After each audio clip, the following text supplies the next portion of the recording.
ሄሎ ጤና ይስጥልኝ። ኢትዮጵያ አየር መንገድ ምን ልርዳዎት? እናትን አትረዳም መጀመሪያ? አቤት። ሴቶቹ የሉም እንዴ? ሁሌ አንተ ነህ እንዴ የምታነሳው? ስራ የለህም? ምን አሉኝ? እየመረጥክ ነው እንዴ የምትሰማው? አልገባኝም። አልገባኝም። እንዴት አድርጌ ላስገባብህ አለ ሰውየው። የት ያስካለች ልጅ ነህ? ይቅርታ፣ ምን ፈልገው ነው የደወሉት? አስካልዬ የለችም እንዴ? ምን? ነይ ቡና ጠጪ በላት። እየቀለዱ ነው? አረ እያመረርኩ ነው። ይቅርታ፣ የሚፈልጉት ነገር ከሌለ ስልኩን ልዘጋው ነው።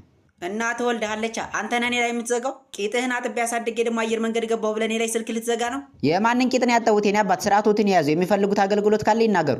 ወደ አዲስ አበባ መሄድ ፈልጌ ነው። ጥሩ። ለመቼ ነው የፈለጉት? ለትናንት። ምን አሉኝ? ለነገ። እሺ ጥሩ። ለነገ አዲስ አበባ። መነሻዎት ከየት ነው? መነሻዎት ከእናቴ ማህፀን ነዋ።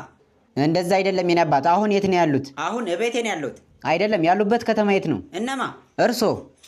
አዲስ አበባ ነው ያለሁት። አሃ። እና ወዴት ነው መሄድ የፈለጉት? ወደ አዲስ አበባ። እናቶትን አባው ሲሳደቡ ማክብረው ነው እንዴ?